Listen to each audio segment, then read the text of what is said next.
ہیں اور شور مچاتے ہیں، کئی مر جاتے ہیں، یہ خوشی نہیں ہے۔ ہم 14 اگست اس طرح منائیں کہ آج کے بعد ہم جھوٹ نہیں بولیں گے، آج کے بعد ہم دھوکہ نہیں دیں گے، آج کے بعد ہم کسی سے برا سلوک نہیں کریں گے، آج کے بعد ہم رزق حرام نہیں کمائیں گے، رزق حلال کمائیں گے، اپنے والدین کی خدمت کریں گے، بہن بھائیوں سے اچھا سلوک کریں گے، اپنی بیوی کے ساتھ حسن سلوک کریں گے، سسرال کے ساتھ حسن سلوک کریں گے، بیویاں اپنے خامدوں سے اچھا سلوک کریں گی، ان کے ماں باپ کو عزت دیں گی۔ یہ وہ چیزیں ہیں جس سے ہمارا ملک خوبصورت بن جائے گا۔ میں ایک حدیث سناتا ہوں، اگر ہم اس کو لے لیں تو پورا معاشرہ ٹھیک ہو جائے۔ ہمارے نبی وضو فرما رہے تھے تو صحابہ وضو کا پانی نیچے سے پکڑ لے کر کوئی منہ پہ مل رہا تھا، کوئی پی رہا تھا، کوئی ادھر مل رہا تھا، کوئی ادھر مل رہا تھا، تو آپ نے فرمایا یہ کیوں کر رہے ہو؟ کہ یا رسول اللہ آپ کی محبت میں کر رہے ہیں۔ آپ نے فرمایا محبت ایسے تھوڑا ہی ہوتی ہے، میں بتاتا ہوں مجھ سے محبت کرنے والا کون ہے۔ جو 3 کام کرے گا وہ ہے مجھ سے اور اللہ سے محبت کرنے والا، اور اس کو بشارت ہے کہ اللہ اس کا رسول بھی اس سے محبت کریں گے۔ تو انہوں نے فرمایا یا رسول اللہ فرمائیے، آپ نے فرمایا فَلْيَصْدِقِ الْحَدِيثَ إِذَا حَدَّثَ، زندگی میں جھوٹ نہ بولے،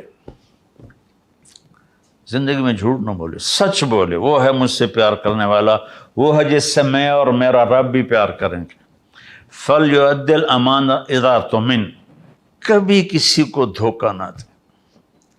حضرت عمر رضی اللہ تعالیٰ عنہ کا فرمان ہے کہ لوگو لا یغرنکم طنطنۃ الرجل باللیل فی صلاتہ ان الرجل من ادى الامانۃ اذا اؤتمن ومن سلم المسلمون من لسانہ ویدہ، کہ لوگوں کسی کو تہجد میں دیکھو بڑی آہیں بھر رہا ہے اور بڑا رو رہا ہے، سجدے میں اس کے آنسو نکل رہے ہیں اور قرآن قیام میں اس کے آنسو نکل رہے ہیں، تو یہ تمہیں دھوکہ نہ لگے، ایک بڑی وڈی سرکار ہے۔ بڑا کون ہے؟ جو کسی کو دھوکہ نہ دے اور جو کسی کو تکلیف نہ پہنچائے، وہ سب سے بڑا انسان ہے۔ ایک صحابی نے عرض کی یا رسول اللہ، اچھا میں وہ 2 باتیں بتا رہے، تیسری بات میں بتاتا ہوں۔ تو آپ نے فرمایا میرا امتی ہر گناہ کر سکتا ہے، 2 کبھی نہیں کرے گا، ایک جھوٹ نہیں بولے گا، ایک دھوکہ نہیں دے گا، ایک جھوٹ نہیں بولے گا، ایک دھوکہ نہیں دے گا۔ میں دوبارہ دہراتا ہوں، ایک جھوٹ نہیں بولے گا، ایک دھوکہ نہیں دے گا۔ ہم اپنے ملک سے جھوٹ کیسے نہیں، حکومت تو نہیں نکال سکتی، ہم نہیں نکالنا ہے۔ ہم اپنے ملک سے دھوکے بازی تو نہیں نکال سکتے، حکومت کو دھوکے بازی نہیں نکال سکتی، ہر جگہ کہاں پہرے لگائیں گے، چاہے کسی کو بٹھا دو۔ ہم نے خود دھوکے بازی کو، فراڈ کو ختم کرنا ہے۔ اور تیسری بات آپ نے فرمائی فَلْيُحْسِنْ جِوَارَ مَنْ جَاوَرَهُ، سبحان اللہ۔ آپ نے فرمایا اور تیسری مجھ سے محبت کی نشانی یہ ہے کہ مجھ سے محبت کرنے والا اچھے اخلاق والا ہوتا ہے اور وہ پڑوسیوں کے ساتھ بہت اچھا سلوک کرتا ہے اور ان کی تکلیف کو برداشت کرتا ہے۔ یہ حسن اخلاق ہے، حسن خلق ہے، تو جس سے ہمارا ملک جنت کا ٹکڑا بن جائے گا۔ ہمارے ملک میں شہد کی نہریں بہیں تو بھی شاداب نہیں ہوگا، سونے چاندی کی بارش ہو تو بھی شاداب نہیں ہوگا۔ انسانوں کے اندر سے یہ صفات نکلیں، سچ بولیں، جھوٹ نہ بولیں، دینداری سے کریں، دھوکہ نہ دیں، اچھا سلوک کریں، پڑوسی ہندو ہے، مسلم ہے، وہ غیر مسلم ہے، جو بھی ہے ان سے اچھا سلوک کرنا۔ عبداللہ بن عمر رضی اللہ عنہ کے پڑوس میں ایک یہودی رہتا تھا، ان کے گھر میں مہینے میں 1 دفعہ گوشت پکتا تھا، تو جس دن گوشت پکتا تو فرماتے بھائی ہمارے پڑوسی کو پہنچایا ہے؟ تو گھر والے کہتے جی نہیں، پہلے آپ کھا لیں۔ کہ نہیں، پہلے میرے پڑوسی کو بھیجو، یہودی، اس کے بعد میں کھاؤں گا۔ اس کو بھیجتے، اس کے بعد کھاتے تھے۔ تو ملک انسان چلاتے ہیں، اور انسان اگر بگڑ جائے تو سارا ملک بگڑ جاتا ہے، انسان سدھر جائے تو سارا ملک سدھر جاتا ہے۔ اور سدھار کیسے آتا ہے؟ وہ ہے اللہ اس کے رسول کی اطاعت۔ من یطع اللہ ورسولہ فقد فاز فوزا عظیما، جو اللہ اس کے رسول کی اطاعت کرتا ہے وہ بہت بڑی کامیابی کو لے لیتا ہے۔ چونکہ میرے بھائی بہنوں، میرے بچوں، ہماری صرف یہی زندگی نہیں ہے، زندگی موت کے بعد شروع ہوتی ہے، اور پتہ نہیں کہاں کس وقت میں اللہ تعالیٰ ہمیں بلا لے، اٹھا لے، تو ہم ان صفات سے جب مزین ہو کر پہنچیں گے اللہ کے دربار میں، تو آسمان کے فرشتے بھی خوش ہوں گے اور اللہ کا عرش بھی خوش ہوگا اور اللہ بھی خوش ہوگا، اور اللہ یا ایتھا النفس المطمئنہ ارجعی الی ربک راضیۃ مرضیہ فادخلی فی عبادی وادخلی جنتی، اللہ کہے گا اے نیک روح، اے میرے نیک بندے، آ جا اپنے رب کے پاس، میری جنت میں چلا جا، میرے نیک بندوں میں داخل ہو جا۔ انسان دنیا میں آئیڈیل لائف ڈھونڈتا ہے۔ ایک بادشاہ نے بہت بڑا گھر بنایا، بہت عالی شان بنایا، تو اس نے اپنے مشیر بلوائے، عوام بلائی کہ میرا محل کیسا ہے؟ سب نے کہا بہت اچھا ہے، بہت اچھا ہے۔ 2 آدمیوں پہ نظر پڑی، وہ بول نہیں رہے تھے، خاموش تھے، تو بادشاہ نے ان کو متوجہ کیا، بھائی آپ کچھ نہیں بولے، کچھ آپ بھی بتاؤ۔ وہ کہنے کہ بادشاہ سلامت، اس محل میں کوئی عیب نہیں، بس 2 ہیں چھوٹے چھوٹے عیب، وہ نکل جائیں تو پھر اس جیسا کوئی دنیا میں محل ہے ہی نہیں۔ کہ کیا ہے؟ سب نے کہا کیا ہے، کیا کی نظر آیا تانوں؟ ویندے کدھر سونا تانوں کی نظر آ گیا؟ کہنے کہ بادشاہ سلامت، ایک تو عیب یہ ہے کہ اس گھر کا بنانے والا چھوڑ کے مر جائے گا، اور دوسرا عیب یہ ہے کہ ایک دن یہ محل اجڑ کے کھنڈر بن جائے گا۔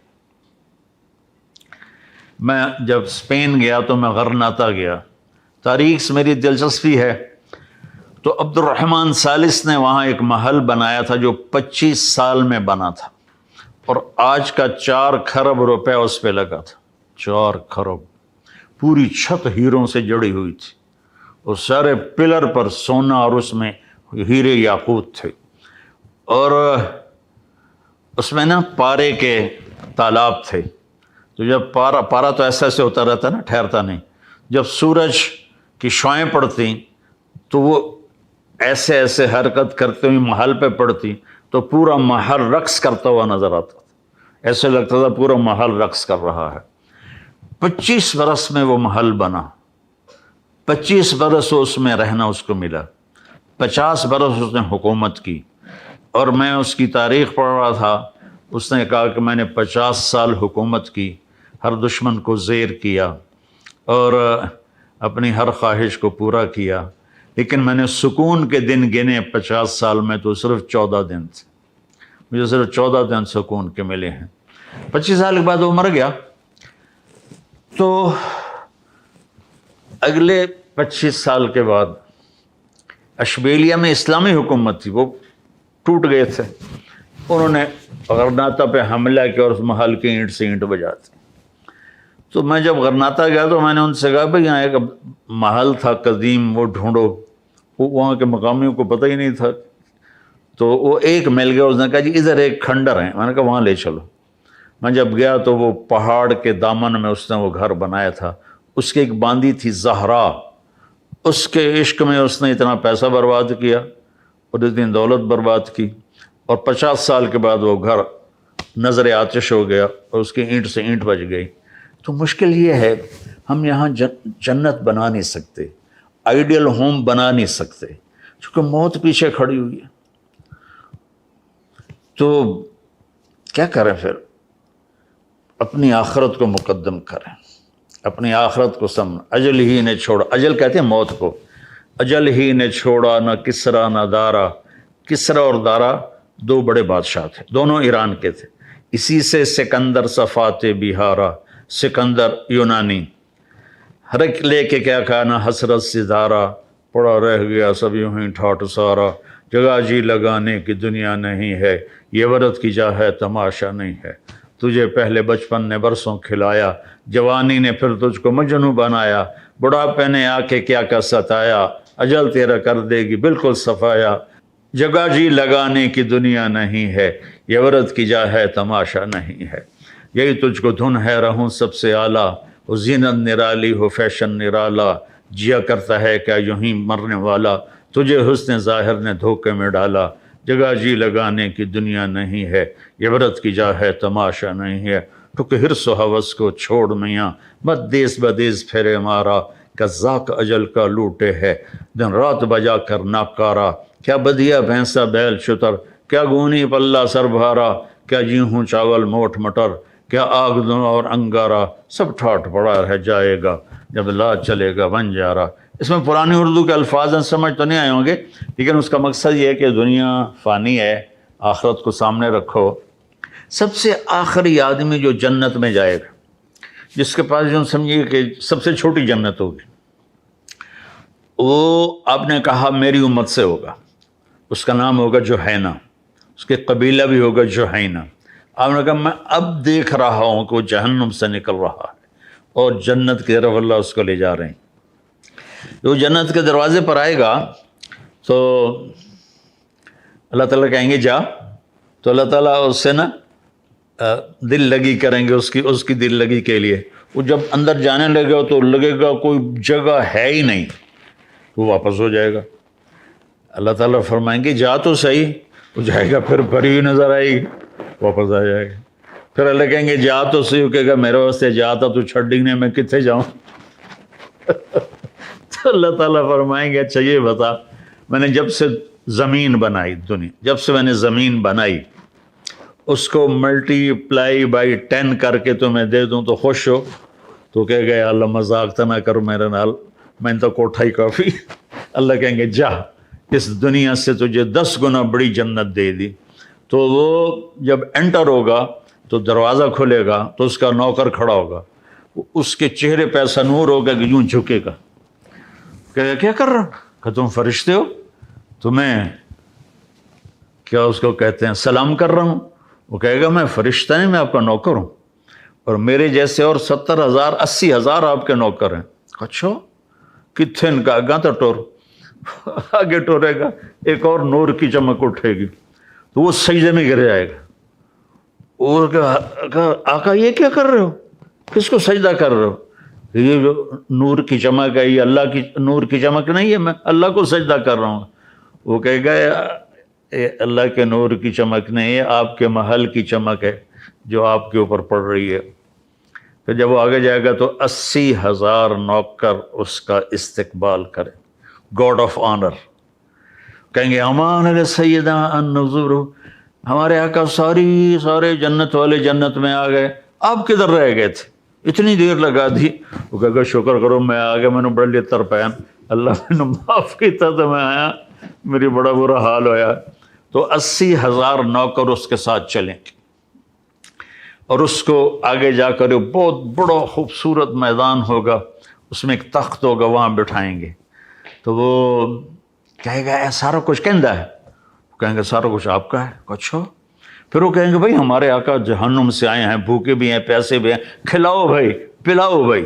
80,000 خادم، 80,000 ڈونگے اور 80,000 گلاس لے کر آئیں گے، ہر گلاس میں مشروب نیا ہوگا، ہر ڈونگے میں کھانا نیا ہوگا، اور وہ سارے کھا جائے گا اور ڈکار بھی نہیں مارے گا کہ نہ اس کا اللہ تعالیٰ معدہ تھکائے گا۔ اور یہاں تو ہم تھوڑا سا کھا لیں تو پھر دل بھر جاتا ہے، وہاں یہ ہوگا کہ اللہ تعالیٰ ہر لقمے کی لذت بڑھاتا جائے گا، بڑھاتا جائے گا، بڑھاتا جائے گا، یہاں تک کہ وہ سارے کھا لے گا۔ تو یہ تو سب سے چھوٹے درجے کا آدمی ہے، تو اوپر کی جنت الفردوس۔ تو میرے بھائی اللہ نے ہمیں دنیا میں پاکستان ایک جنت کا ٹکڑا دیا ہے، ہم اس سے وفا کریں۔ ہم کہتے ہیں حکمران برے ہیں، پہلے ہم برے ہیں۔ ہمارے بازاروں میں سچائی آ جائے، ہمارے بازاروں میں تاجر ٹیکس ادا کریں، ہمارے بازاروں میں تاجر کسی کو دھوکہ نہ دیں، ہمارے بازاروں میں تاجر وعدہ خلافی نہ کریں، ہمارے ذمہ اپنے خدام پر، اپنے نوکروں پر ظلم زیادتی نہ کریں، اور دفتروں میں بیٹھے والے افسران وہ رشوت نہ لیں، رزق حلال کمائیں۔ تو پھر سب مل کر اس ملک کو بنائیں گے۔ صرف حکومت نہیں بنا سکتی، حکومت مختصر سی ایک جماعت ہے، وہ ہر آدمی سے سچ کیسے بلوائے گی، ہر آدمی کو دیانتداری پہ کیسے لائے گی؟ تو بھائیو یہ اللہ تعالیٰ نے ایک بہت بڑی نعمت ہمیں دی ہے، ہم اس کی قدر کریں۔ اس کی مٹی میں ہمارے ماں باپ دفن ہیں، ہمارے دادا پر دادا دفن ہیں، ہم تو ویسے مائگریٹڈ نہیں ہیں، ہم تو مقامی تھے، تو ہمارے تو اب صدیوں سے ہمارے بزرگوں کی قبریں یہاں ہیں، تو ویسے ہمارا نسب پرتھوی راج سے ملتا ہے، وہ جو میں نے سنایا شروع میں، چوہان، ہم راجپوت چوہان ہیں، تو ہم اس سے وفا کریں۔ اور زمینداروں سے کہتا ہوں اللہ کے واسطے محنت کرو، زمینیں ٹھیکے پہ دے دیتے ہیں، خود بیٹھے رہتے ہیں، پھر زمینیں بیچنے لگ جاتے ہیں، ماں باپ کی وراثت کو ایسے اڑا کے رکھ دیتے ہیں، یہاں تک کہ پھر سڑکوں پہ آ جاتے ہیں۔ تو محنت کرو، تاجر اللہ کی قسم جو سچائی میں دولت ہے وہ جھوٹ میں نہیں ہے، جو محنت میں عزت ہے وہ سستی میں نہیں ہے، جو حلال میں لذت ہے وہ حرام میں نہیں ہے۔ تو بھائیو، ہم اس ملک کو خوبصورت بنائیں، حسین بنائیں، لوگوں کے حقوق کا خیال کریں۔ اب بتاؤ، مثلا مجھے تھوڑی دیر پہلے کل ہی ایک خاتون کا فون آیا کہ میں جوانی میں بیوہ ہوگی، میرا ایک ہی بیٹا تھا، میں نے اس کے لیے اپنے آپ کو وقف کر دیا، لیکن اب وہ مجھے ایسا ذلیل کرتا ہے کہ میرا دل ٹکڑے ٹکڑے ہو جاتا ہے۔ اب یہاں کون سی حکومت آ کر یہ کام ٹھیک کرے گی؟ تو اور جب میرے نبی سے پوچھا گیا یا رسول اللہ قیامت کب آئے گی؟ آپ نے کہا اللہ کو پتہ ہے۔ انہوں نے کہا یا رسول اللہ کو نشانی بتائیں، تو آپ نے فرمایا جب بیٹیاں بھی ماؤں کو ذلیل کریں گی تو قیامت آ جائے گی۔ بیٹے تو ہوتے ہیں سرکش، جب بیٹیاں بھی سرکش ہو جائیں گی اور ماؤں کو ذلیل کریں گی تو اللہ تعالیٰ قیامت کا ڈنکا بجا دے گا۔ تو گھر میں کون سا پیارا لگے، اپنی تربیت، اپنا خیال۔ ہمارا مزاج بن گیا او اے کر رہا ہے، او اے کر رہا ہے، او اے کر رہا ہے، ادھر نہیں، ہم ادھر آ جائیں۔ میں کیا کرتا ہوں، وہ جو اللہ تعالیٰ مغفرت فرمایا علامہ اقبال رحمۃ اللہ علیہ کی، ایسا شاعر زندگی میں نہیں آیا کوئی، تو وہ کہتے ہیں تجھے کیوں فکر ہے اے گل دلے صد چاک بلبل کی، تو اپنے پیرہن کے چاک تو پہلے رفو کر لے، اپنے من میں ڈوب کر پا جا سراغ زندگی۔ اور سلطان بابا فرماتے ہیں دل دریا سمندروں ڈوگے، کون دلا دیاں جاڑے ہوں، وچے بیڑے وچے جھیڑے وچے ونج مہانے ہو۔ تو نوجوان اپنے ماں باپ کی قدر کریں، اپنے ماں باپ کو عزت دیں، ان سے محبت کریں۔ ماں باپ سے کہتا ہوں اولاد کو عزت دیں، محبت دیتے ہیں، عزت نہیں دیتے، جس سے ماں باپ اور اولاد میں فاصلہ پیدا ہو جاتا ہے۔ محبت تو فطری ہوتی ہے، لیکن عزت دینا مشکل ہو جاتا ہے کہ میں اپنی اولاد کو عزت دوں۔ ہم ان کو عزت دیں گے، وہ ہمارے قریب آ جائیں گے، ہمارے لیے ہمارے بازو بنیں گے۔ ایسی خاوند اور بیوی، سب سے بڑا جو شیطان خوش ہوتا ہے وہ اس پر خوش ہوتا ہے کہ خاوند اور بیوی میں جھگڑا ہو جائے۔ اللہ تعالیٰ صلح پر اتنا خوش ہوتا ہے، خاوند بیوی لڑ پڑیں، صلح کر لیں، ان کے پچھلے سارے گناہ معاف ہو جاتے ہیں۔ میرے بھائی بہنوں، ہم 14 اگست ایسے منائیں کہ بھائی ہم نے جھوٹ نہیں بولنا، ہم نے دھوکہ نہیں دینا، ہم نے فراڈ نہیں کرنا، ہم نے حرام نہیں کھانا، ہم نے ماں باپ کو تنگ نہیں کرنا، ہم ان کی فرمانبرداری کریں گے، بیوی خاوند کی خدمت کرے، خاوند بیوی کو عزت دے۔ تو بازار میں بیٹھو تو سچ، صادق اور امین، میرے نبی جو ہائی لائٹ ہوئے صفتوں میں 2، صادق امین، سچے دیانتدار۔ پورے اسلام کو اگر آپ مجھ سے پوچھیں کہ مولوی صاحب پورا اسلام 2 لفظوں میں بتاؤ تو سچائی اور دیانتداری ہے۔ اور ساری دنیا کے ظلمتوں کو، ساری دنیا کی اندھیریوں کو 2 لفظوں میں بتاؤ تو جھوٹ اور دھوکے بازی ہے، جھوٹ اور دھوکے بازی ہے، جھوٹ اور فراڈ ہے۔ بھائیو، اس ملک کی عزت ہماری عزت ہے، اس ملک کی عظمت ہماری عظمت ہے۔ آپ دیکھتے نہیں، دنیا کی واحد پاک اسلامی سلطنت ہے جس کو اللہ تعالیٰ نے نیوکلیئر پاور بنا دیا۔ یہ کتنا عظیم شان کام اللہ تعالیٰ نے کروایا ہے۔ تو اللہ نے اتنا ٹیلنٹ رکھا ہے ہماری نسل میں اور ہمارے نوجوانوں میں کہ اتنی غربت کے بعد اور اتنے ہر قسم کے دھوکے بازی کے بعد اللہ تعالیٰ نے اس کو ایک عالمی طاقت بنایا، اور اللہ تعالیٰ نے اس کو نیوکلیئر پاور بنایا، اور اللہ تعالیٰ نے اس کی عزت کو بحال کیا، وقار کو بلند کیا۔ افواج پاکستان دنیا کی بہترین فوج، دنیا کی بہترین فوج ہے۔ ہمارے پورے ملک میں ایک ہی ادارہ ہے جو بہت خوبصورتی سے چل رہا ہے، باقی تو گڑبڑ زیادہ ہے اور صحیح تھوڑا ہے، لیکن اللہ ہمارے ان سپاہیوں کو اور ہمارے ان فوج کے افسران کو، سپاہی سے لے کر چیف آف آرمی اسٹاف تک، اور سپاہی سے لے کر air marshal, air chief marshal تک، یہ سب، اور ایسے ہی بحریہ والے ہمارے بڑا قیمتی سرمایہ ہیں۔ تو اللہ تعالیٰ نے ہمیں عزت دی ہے، ہمیں عزت کو بحال کریں، چونکہ جب فساد بڑھ جاتا ہے، گناہ بڑھ جاتے ہیں، پھر اللہ کی پکڑ آ جاتی ہے۔ تو اللہ تعالیٰ ہمیں عمل کی توفیق بخشے۔ آپ سب کی خدمت میں گزارش ہے کہ ہم 14 اگست کی رات توبہ کریں اور اللہ کی بارگاہ میں سر جھکائیں اور اللہ سے دعا کریں کہ اللہ تعالیٰ ہمیں اس ملک کے لیے کچھ خدمت ہم سے لے لے۔ جب ہم دنیا سے جا رہے ہوں تو لوگ بھی ہم پہ راضی ہوں اور اللہ بھی ہم پہ راضی ہو، اور اللہ کا نبی ہمیں گلے سے لگائے، ہمارا ماتھا چومیں، کیا میرا امتی، تو نے مجھے خوش کر دیا۔